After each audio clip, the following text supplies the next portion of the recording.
Hello, everyone. Welcome to the New Jersey Self-Advocacy Project's Stay Healthy at Home webinar series. Today's topic will be What Comes Next? 2020 election results and what they mean.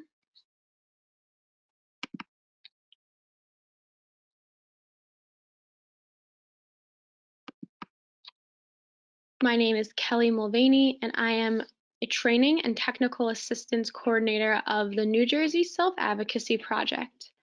NJSAP has been a division-funded program of the ARC of New Jersey since 1983. NJSAP supports the state's largest network of individual self-advocates and self-advocacy groups. NJSAP provides comprehensive training and resources to self-advocates, direct support professionals, and agency personnel. We have partnered with the Healthy Lifestyles Project, which is a program teaching students and adults with intellectual and developmental disabilities about living a healthy life. Feel free to reach out to NJSAP if you would like to schedule a training session on any of these topics at your program.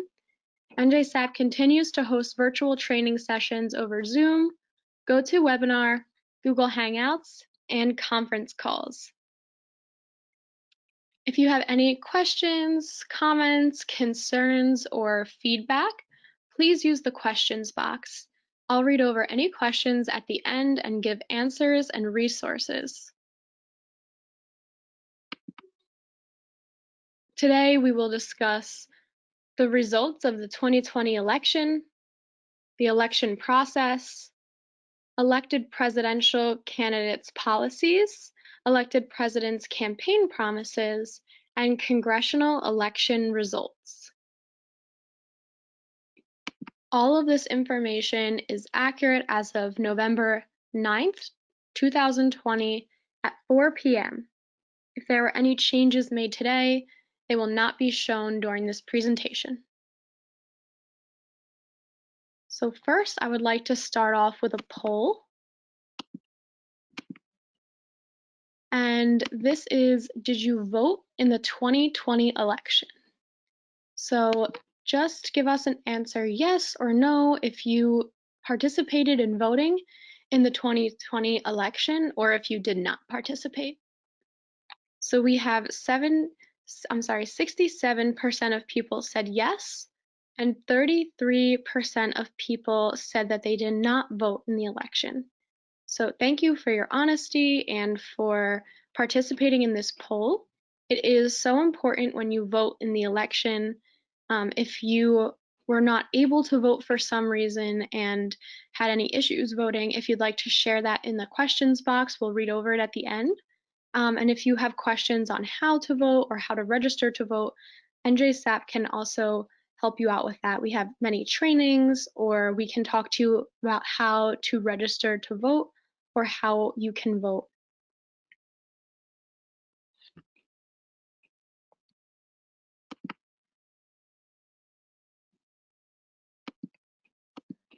So we're going to start off by where to find the results of this election. It's important that where you're getting your information from is factual and nonpartisan. Nonpartisan means a lack of affiliation with or bias towards a political party. So making sure that you're not too right-leaning or too left-leaning. Look for websites that end in .org.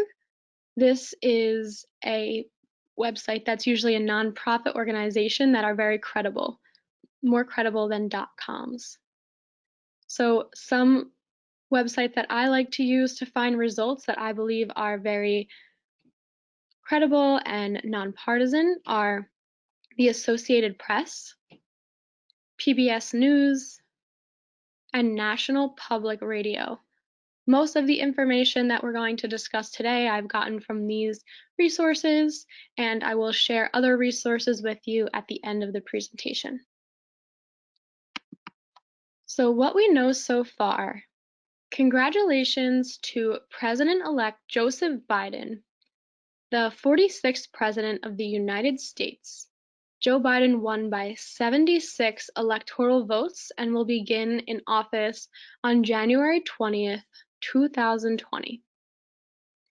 Governor Murphy said that more than 4 million New Jerseyans have voted in this election, making it the highest number of votes cast in any election in state history. So way to go, everyone who voted. It's wonderful that you were able to do this, and it really shows our country, was able to elect a president that people believe will do the best job. And now we have Kamala Harris, who is the vice president-elect. For the first time in American history, it was not a man who is in the vice president position. Kamala Devi Harris is a daughter of Indian and Jamaican immigrants and is set to become the highest-ranking woman in the nation's 244-year existence, as well as a high-profile representation of the country's increasingly diverse composition. Harris will not only be the first Black and first female vice president, but she will also be the first Indian American and the first Asian American elected to the office. Kamala graduated from Howard University and earned a law degree from the University of California, Hastings College of Law. In 2010, Kamala became the first Black woman to be elected California Attorney General, overseeing the country's second-largest Justice Department. Since being elected to the U.S. Senate in 2016, Kamala was introduced and co-sponsored the legislation to help middle class increase the minimum wage to $15, reform cash bail, and defend legal rights of refugees and immigrants. Kamala serves on the Senate Select Committee on Intelligence and deals with the nation's most sensitive national security and international threats. She also serves on the Senate Homeland Security and Governmental Affairs Committee, which she oversees the federal government's response to natural disasters and emergencies. So it's wonderful that we have this groundbreaking new stuff going on in office. Now we're going to talk about the 2020 election timeframe. So it might look a little bit different than most timeframes. We have in the spring and summer the nomination of electors, which the political parties in each state nominate their electors. Parties and states have different ways of going about this, but a party's presidential electors are generally loyal and consistent party members. The parties want to be sure that they can rely on their electors to cast their votes for the party's nominee for president. On September 14th, mail-in ballots were sent out for the general election in New Jersey. On November 3rd, it's election day, when voters in each state will have their select for the presidential electors. The names of the electors are not on the ballot in most states. Rather, when a voter casts a vote for a presidential candidate, they are also casting a vote for the electors already selected by the party of that candidate. If the majority of voters in a state vote for the Republican candidate for president, the Republican slate of electors is elected. If a majority vote for the Democratic candidate, the Democratic slate of electors is chosen. December 8th, 2020 is the deadline for resolving election disputes. All state recounts and court contests over presidential election results must be completed by this date. December 14th, 2020 is a meeting of the electors. The electors meet in each state to cast their ballots for the president and vice president. Each elector votes on his or her own ballot and signs it. The ballots are immediately transmitted to the various people. One copy goes to the President of the U.S. Senate, who is also the Vice President of the United States. And this is the copy that will be officially counted later. Other copies go to the State Secretary, the National Archives, and the Records Administration, and the presiding judge in the district where the electors meet. This is so that if anything is lost or destroyed, they do have a backup copy. December 23rd, 2020 is the deadline for receipt of ballots. The electors' ballots from all states must be received by the President of the Senate by this date. There is no penalty for missing this deadline, though. January 6, 2021 is the counting of the electoral ballots. The U.S. Congress meets in joint session to count the electoral votes. And then January 20th, 21 is Inauguration Day, when the president-elect becomes the President of the United States. So then we have the typical election cycle. So it looks like the spring of the year before the election is when the candidates announce their intentions to run. The summer of the year before an election through the spring of the election year are the primary and caucus debates when they take place. A caucus is a statewide meeting held by members of a political party to choose a presidential candidate to support. January to June of election year is when states and parties hold primaries and caucuses. A primary is an election held to determine which of a party's candidates will receive that party's nomination and be their sole candidate later in the general election. July to early September, parties hold nominating conventions to choose their candidates. September and October is when candidates participate in presidential debates. The first Tuesday after the first Monday in November is Election Day. And then in December, electors cast their votes in the Electoral College. The elector is a person who's certified to represent their state's vote in the Electoral College. And then early January of the next year is when Congress counts all the electoral votes. And then January 20th is Inauguration Day. So it looks a little bit similar, just some things have changed this year because of the pandemic and the primaries being pushed off and having the mail-in ballot. So it looks a little bit different, but not too different than the typical election cycle.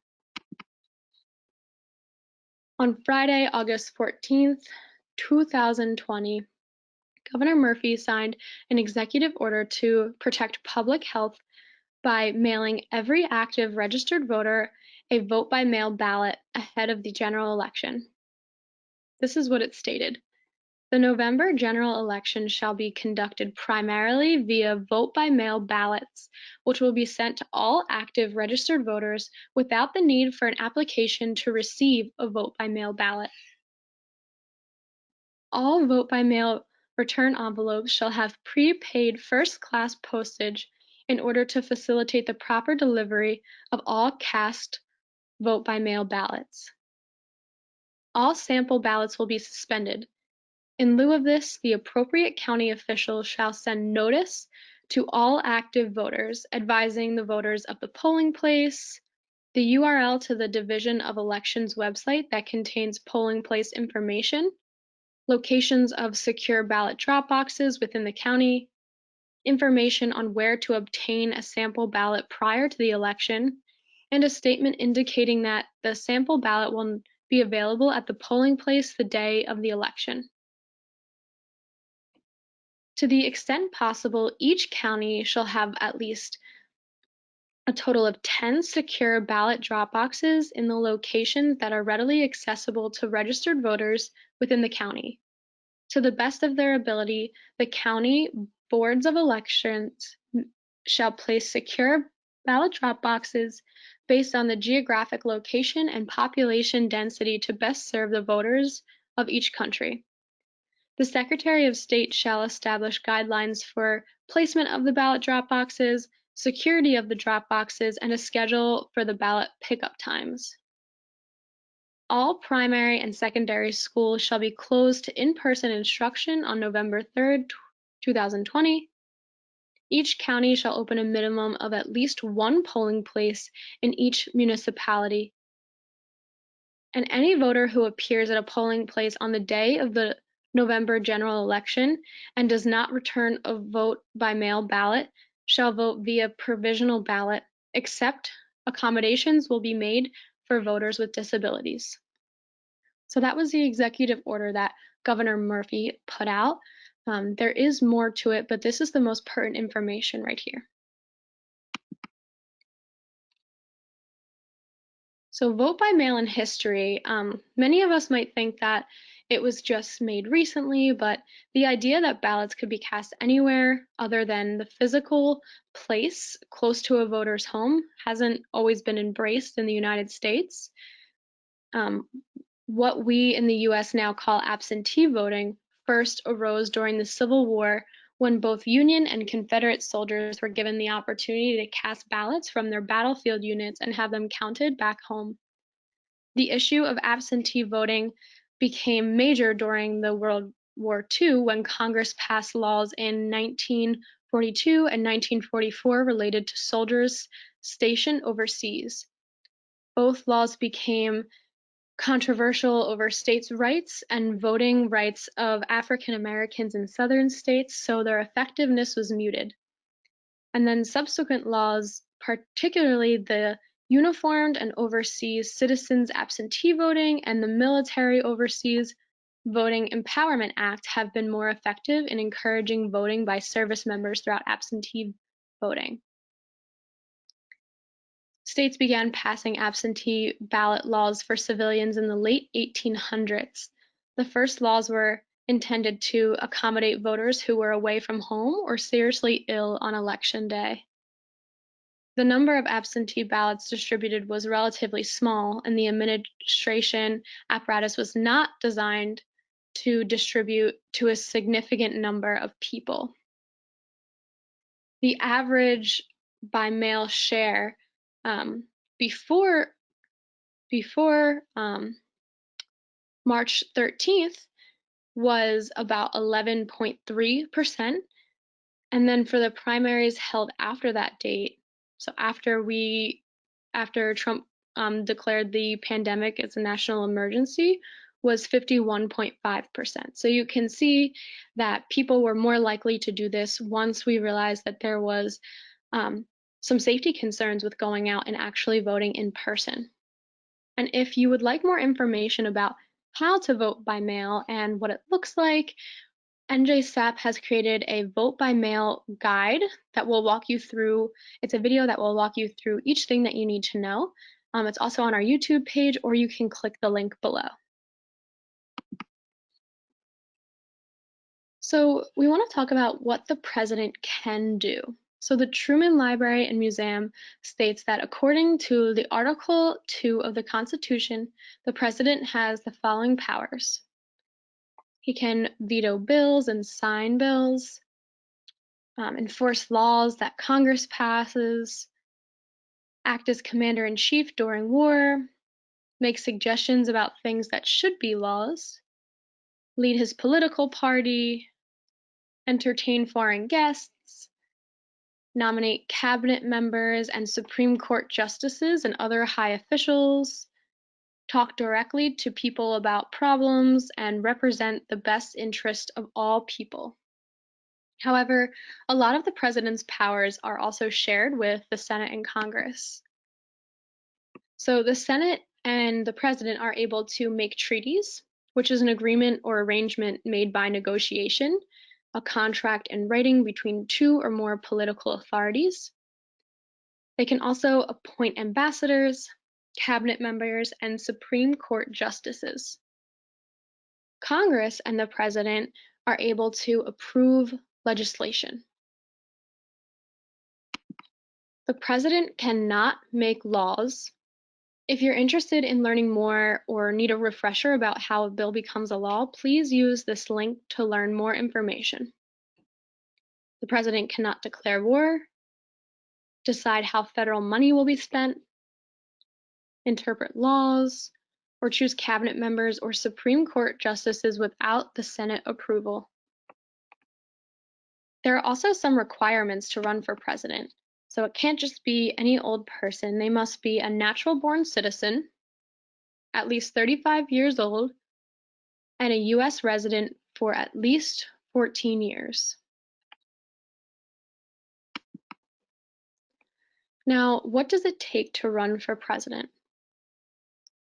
It takes nomination, convention, and the general election. So with nomination comes primaries and caucuses, which primaries are preliminary election to appoint delegates to a party, conference, or to select candidates for presidential election. Caucus is a meeting at which local members of a political party register their preference among candidates running for office or select delegates to attend convention. Accumulation of delegates are a person or authorized person to represent others in a particular elected representative. The convention is a meeting of delegates of a political party at a local, state, or national level to select candidates for office and to decide party policy. Then they have party platform, which is a formal set of principal goals which are supported by a political party or individual candidate in order to appeal to the general public for the ultimate purpose of garnering the general public support and votes about complicated topics or issues. They also then choose a running mate. In the general election, they have debates, which are held during the general election campaign, where the candidates expose their political opinions and public policy proposals and criticism of them to potential voters. Then they have media campaign, which is advertising through social media or any media to influence a political debate and ultimately win voters. And then they're also able to organize personnel nationwide. The election process has a few steps. Step 1 are the primaries and caucuses. People with similar ideas usually belong to the same political party. So 2 main parties in the US are Republican and Democrat. Many people might want to be president, but they campaign around the country to try to compete and win their party's nomination. In caucuses, party members meet, discuss, and vote for who they think would be the best party candidate. And in primaries, party members vote in a state election for the candidate they want to represent them in the general election. Step 2 is the national convention and general election. After the primaries and caucuses, each major party, Democrat and Republican, hold a national convention to select a presidential nominee. The party's presidential nominee announces his or her choice for vice president. The presidential candidates campaign throughout the country to win the support of the general population. On election day, people in every state cast their vote. And then the Electoral College is when people cast their vote. They are actually voting for a group of people called electors. The number of electors each state has is equal to the total number of senators and representatives in Congress. A total of 538 electors form the Electoral College. Each elector casts one vote following the election. The candidate who gets to 270 votes or more wins. The newly elected president and vice president are then inaugurated on January 20th. The Electoral College is the method of electing the president. States choose electors based on the number of delegates to Congress, House, and Senate. The US elects its president and vice president indirectly using this system, the Electoral College, and it actually has nothing to do with education, and its members actually never meet together. So the members of the Electoral College are appointed by states. When voters cast their ballot on the Tuesday after the first Monday in November, this is actually called the popular vote. So although voters choose their preferred candidate, the popular vote does not officially determine the president. The popular vote determines the votes of the Electoral College, which officially elects the president in mid-December. The electors, on election day, people vote for their state's electors. So they give the electors guidelines to follow. And then in December, the electors officially cast their votes for one candidate or the other. And although the electors usually do follow voter preference, they do not have to. So I have a video now that might explain this a little bit more, and it will go into more detail about Electoral College.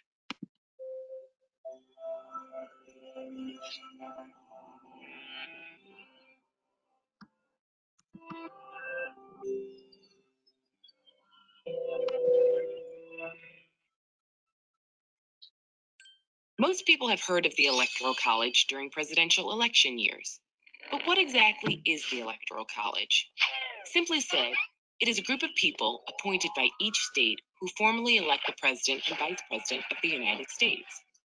To understand how this process began and how it continues today, we can look at the Constitution of the United States. Article 2, Section 1, Clause 2 of the Constitution. It specifies how many electors each state is entitled to have. Since 1964, there have been 538 electors in each presidential election. How did they decide on the number 538? Well, the number of electors is equal to the total voting membership of the United States Congress, 435 representatives plus 100 senators and 3 electors from the District of Columbia. Essentially, the Democratic candidate and Republican candidate are each trying to add up the electors in every state so that they surpass 270 electoral votes, or just over half of 538 votes, and win the presidency. So how do states even get electoral votes? Each state receives a particular number of electors based on population size. The census is conducted every 10 years, so every time the census happens, states might gain or lose a few electoral votes. Let's say you're a voter in California, a state with 55 electoral votes. If your candidate wins in California, they get all 55 of the state's electoral votes. If your candidate loses, they get none. This is why many presidential candidates want to win states like Texas, Florida, and New York. If you currently add up the electoral votes of those 3 states, you would have 96 electoral votes. Even if a candidate won North Dakota, South Dakota, Montana, Wyoming, Vermont, New Hampshire, Connecticut, and West Virginia, they would only gain 31 electoral votes total from those 8 states. Here's where it can get a little tricky. On a rare occasion, like in the year 2000, someone can win the popular vote but fail to gain 270 electoral votes. This means that the winner may have won and collected their electoral votes by small margins, winning just enough states with just enough electoral votes, but the losing candidate may have captured large voter margins in the remaining states. If this is the case, the very large margins secured by the losing candidate in the other states would add up to over 50% of the ballots cast nationally. Therefore, the losing candidate may have gained more than 50% of the ballots cast by voters, but failed to gain 270 of the electoral votes. Some critics of the Electoral College argue the system gives an unfair advantage to states with large numbers of electoral votes. Think of it this way. It is possible for a candidate to not get a single person's vote, not one vote, in 39 states or the District of Columbia, yet be elected president by winning the popular vote in just 11 of these 12 states: California, New York, Texas, Florida, Pennsylvania, Illinois, Ohio, Michigan, New Jersey, North Carolina, Georgia, or Virginia. This is why both parties pay attention to these states. However, others argue that the Electoral College protects small states such as Rhode Island, Vermont, and New Hampshire, and even geographically large states with small populations like Alaska, Wyoming, and the Dakotas. That's because a candidate can't completely ignore small states, because in a close election, every electoral vote counts. So it goes on to talk about swing states, and if you'd like to learn more about that, there is a link for the video in the resources section at the end of this presentation. But we still have a lot to talk about, so I want to start going over President-elect Joseph Biden's policies and promises. So here are just a few. There are very many, plus more information on these ones that I will tell you about at joebiden.com. So if you're interested and you want to learn more, you can always go to that website and go to Joe's Vision and see what his policies and promises are for other topics. So we're going to talk about protecting the Affordable Care Act, jobs and economic recovery plan for working families, beating COVID-19, and full participation and equality for people with disabilities. As president, Biden will protect the Affordable Care Act. He opposes every effort to get rid of this historic law, including efforts by Republicans and efforts by Democrats. Instead of starting from scratch and getting rid of private insurance, he has a plan to build the Affordable Care Act by giving Americans more choice, reducing healthcare costs, and making our healthcare system less complex to navigate. He would like to give every American access to affordable health insurance, giving Americans a new choice, a public health issue insurance option like Medicare, increasing the value of tax credits to lower premiums and extend coverage to more working Americans, and expanding coverage to low-income Americans. He would also like to provide peace of mind of affordable, quality healthcare and a less complex healthcare system. All Americans will have a new and more affordable option. Middle-class families will get a premium tax credit to help them pay for coverage. Premium tax credits will be calculated to help more families afford better coverage with lower deductibles. He also wants to stand up to abuse of power by prescription drug corporations, repealing the exception of allowing drug corporations to avoid negotiating with Medicare over drug prices, limiting launch prices for drugs that face no competition and are being abusively priced by manufacturers, allowing consumers to buy prescription drugs from other countries, terminating pharmaceutical corporations' tax breaks for advertisement spending, and improving the supply of quality generics. He also would like to ensure healthcare is a right for all, not just a privilege for a few. Expanding access to contraception and protect the constitutional right to an abortion. Reducing our unacceptably high maternal mortality rate, which especially impacts people of color. Defending health care protections for all, regardless of gender, gender identity, or sexual orientation. Doubling America's investment in community health centers, achieving mental health parity and expanding access to mental health care. He also would like to create millions of good-paying jobs for working families. This starts with a real strategy to deal with the pandemic. He explains this to provide local, state, and tribal governments with the aid they need so that educators, firefighters, and other essential workers are not being laid off. Extend COVID crisis unemployment insurance to help those who are out of work. And provide a comeback package for Main Street businesses and entrepreneurs.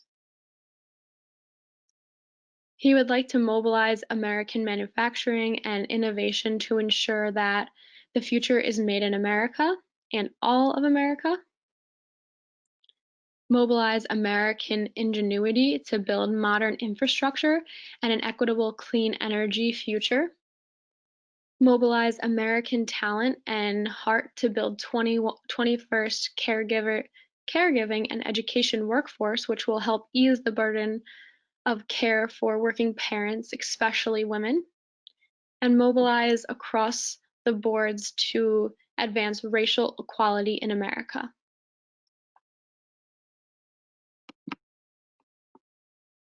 To beat COVID-19, he would like to fix testing and tracing to ensure that all Americans have access to regular and reliable and free testing. He'll do this by doubling the number of drive-through testing sites, investing in next-generation testing, which would include at-home kits and instant kits so that we can scale up our testing capacity. He will establish a U.S. public health job corps to mobilize at least 100,000 Americans across the country with support from trusted local organizations and communities. He'll fix personal protective equipment problems. He will take responsibility and focus on producing more of these critical supplies. He will fully use Defense Production Act to ramp up the production of masks, face shields, and other PPE so the national supply of personal protective equipment exceeds the demand, and our stores and stockpiles, especially hard-hit areas that serve disproportionately vulnerable populations, are fully replenished.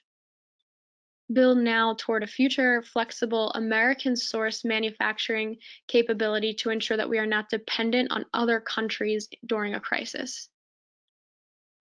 He would like to provide clear, consistent, evidence-based national guidance on how communities should navigate the pandemic and the resources for schools, small businesses, and families to make it through.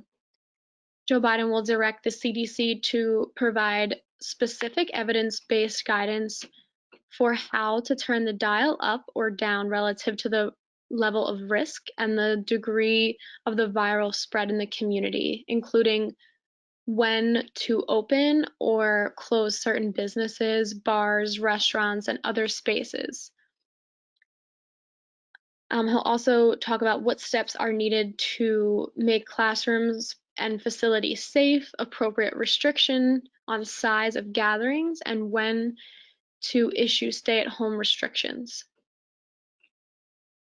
Call on Congress to pass an emergency package to ensure schools have additional resources that they need to adapt effectively to COVID-19. And provide a restart package to help small businesses to cover the cost of operating safely, including things like plexiglass and PPE. He also wants to plan for effective, equitable distribution of treatments and vaccines. Invest in $25 billion in a vaccine manufacturing and distribution plan that will guarantee it gets to every American cost-free. As we enter the height of the political season, politics should play no role in determining the safety and efficacy of any vaccine. He wants to ensure that everyone, not just the wealthy and well-connected, receive the protection and care they deserve, and consumers are not price gouging the new drugs and therapies that come to the market. He would like to protect older Americans and others at high risk, establish COVID-19 racial and ethnic disparities task force as proposed by Senator Harris to provide recommendations and oversight on disparities in the public health and economic response. At the end of this health crisis, it will transition to a permanent infectious disease racial disparities task force. He wants to rebuild and expand defenses to predict, prevent, and mitigate pandemic threats, including those coming from China. Expand the number of CDC's deployed disease detectives so that we have ears and eyes all over, implement mask mandates nationwide, working with governors and mayors and asking the American people what they do to do what they do best, step up in a time of crisis. Experts say that if 95% of Americans wear their masks between now and December, we can save almost 70,000 lives. Joe has called on American people in America to wear masks when they are around people outside of their household. Every governor to make it mandatory in their state, and local authorities to also make it mandatory to their state orders. Full participation and equality for people with disabilities. Biden will work with the disability community to build a stronger, more expansive middle class so that everyone, regardless of race, gender, religion, sexual orientation, or disability, can find a place. That means amending our laws, policies, and culture to ensure full inclusion of the 61 million individuals with disabilities in the United States in all parts of our society. Biden will prioritize enacting and implementing policies that break down barriers to ac- um, access for people with disabilities living and succeeding in their chosen communities, which means good jobs and competitive integrated employment, affordable, accessible, and integrated housing, accessible and affordable transportation, inclusive voting processes, and any needed long-term services and supports. He'll do this by ensuring full inclusion of people with disabilities in policy development and aggressively enforce the civil rights of people with disabilities. By ensuring people with disabilities are included in policy development and creating a senior position in the White House dedicated to the disability community engagement and policy coordination, aggressively enforcing existing civil rights laws for people with disabilities, including the Americans with Disabilities Act, the Individuals with Disabilities Education Act, the Fair Housing Act, the Civil Rights of Institutionalized Persons Act, the Rehabilitation Act, the Help America Vote Act, and the Air Carrier Access Act. He'll ensure our criminal justice system treats people with disabilities fairly and protect people with disabilities from abuse and violence. He will guarantee access to high-quality, affordable healthcare, including mental health care, and expanding access to home and community-based services and long-term services and supports. Today, the Affordable Care Act is still a big deal, especially for people with disabilities, because of Obamacare. Over 100 million people no longer have to worry about an insurance company denying them coverage or charging them higher premiums because they have a pre-existing condition, such as a disability. Insurance companies can no longer set annual or lifetime limits on coverage, which is especially critical for people with disabilities. As president, Joe Biden will expand access to high-quality, affordable health care, stand up to abuse of power by prescription drug corporations, lower healthcare costs for people with disabilities and their family, ensure access to quality mental and behavioral health treatment, invest in research, provide greater access to home and community-based services, and long-term services and supports in the most integrated setting appropriate. He'll also expand competitive and integrative employment opportunities for people with disabilities. He'll safeguard workers with disabilities' rights to workplace accommodations and equal employment opportunities. Phase out the sub-minimum wage based on disability and work with Congress to ensure that there is funding for impacted employees with disabilities to receive support in competitive and integrative work settings. Provide small business resources for people with disabilities.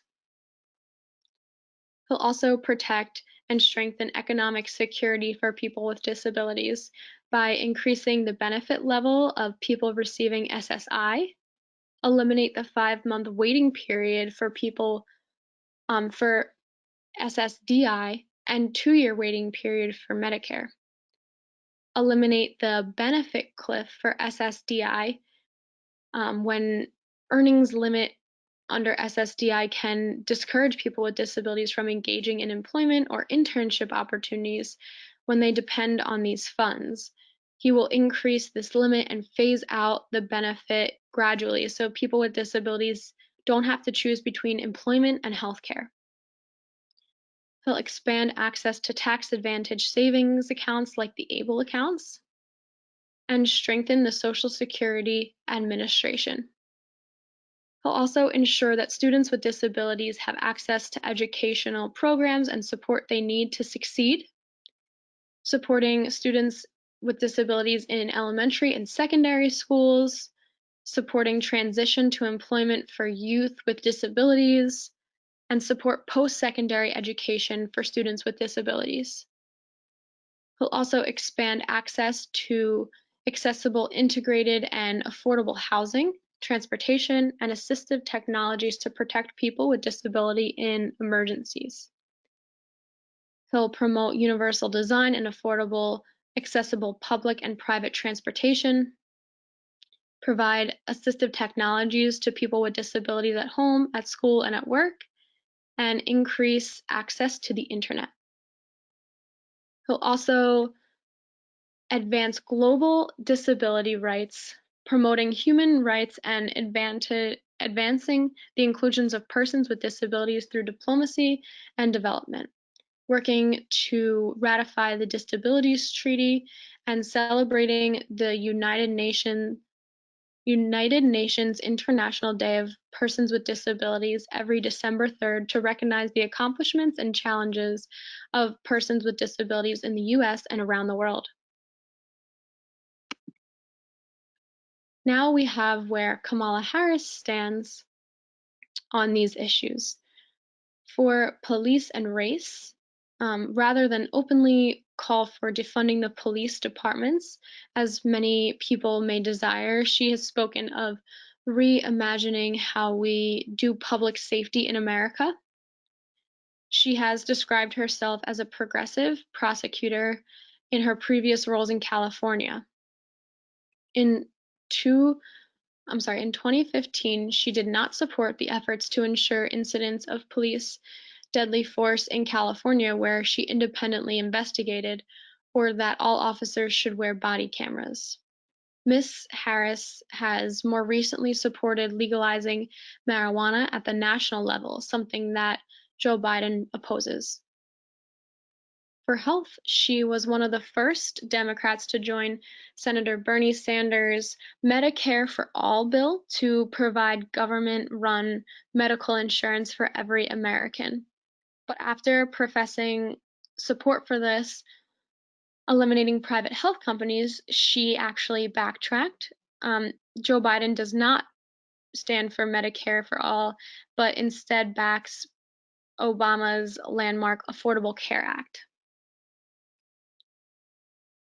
She has introduced a climate equity bill with self-described democratic socialist as a congresswoman that speaks to rate how environmental laws affect lower income communities. In her presidential campaign, she outlined a 10,000 climate plan for net zero emissions by 2045. For gun control, she supports more regulation of gun manufacturers, mandatory background checks, tightening loopholes, and ban of assault weapons. For women's rights, she supports she also proposed providing all workers with 6 months paid leave for personal or medical issues, including those related to domestic violence.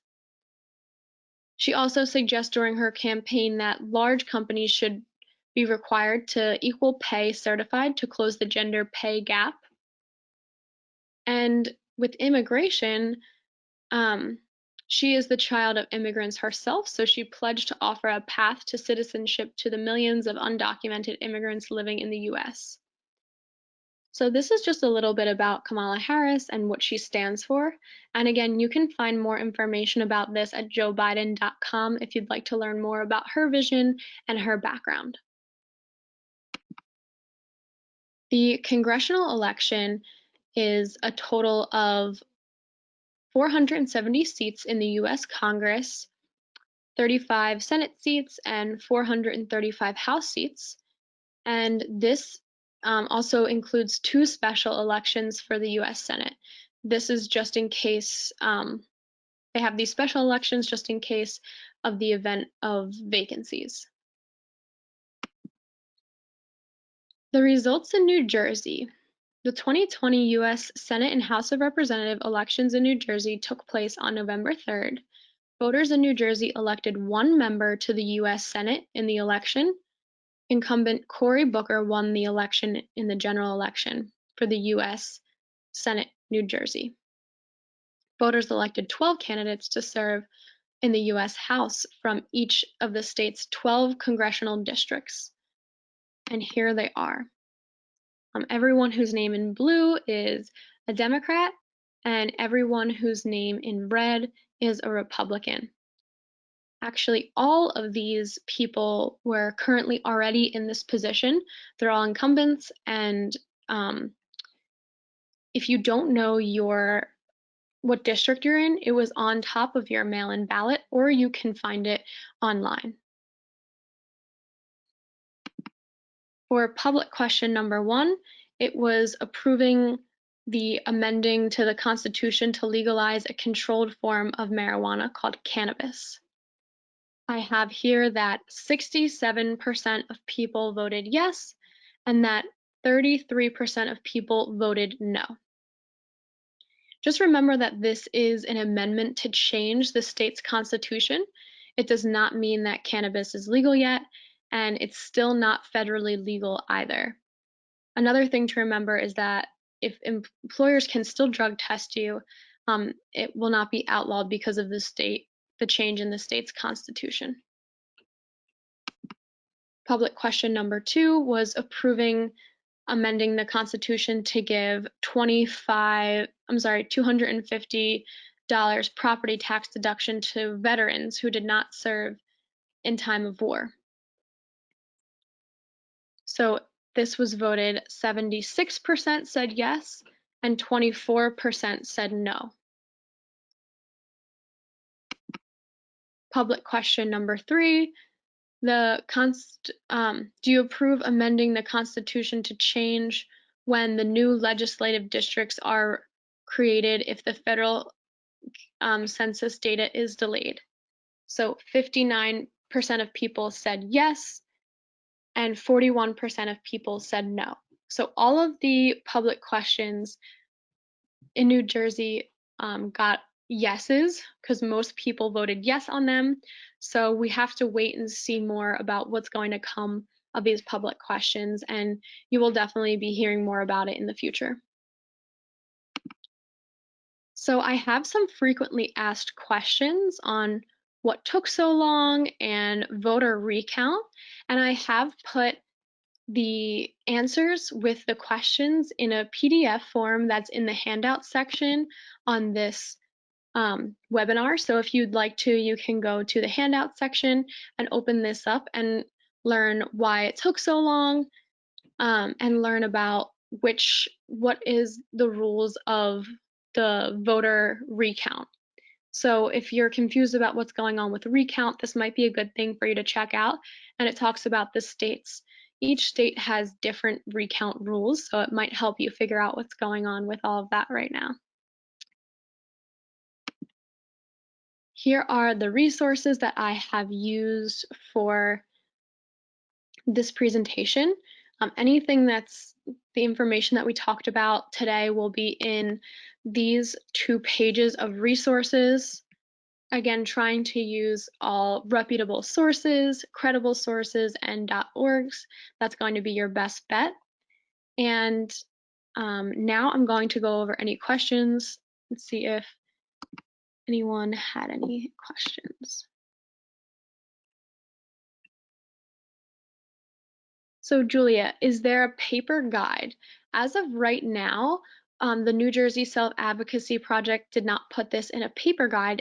Right now it's just a video, but I'm sure there is a paper guide somewhere on the internet that would give you step-by-steps, and I can try to look for that for you if you'd like and email it to you later. But for right now, NJSAP only has the video. So I appreciate everyone coming to this webinar today. I hope that you were able to learn some more things or had any questions cleared up that you might have had about this election. And if any other questions come up throughout the day today or later on this week, feel free to email the New Jersey Self-Advocacy Project and we can get you those questions or those answers right away. I hope you all have a wonderful day, and again, thank you for joining in.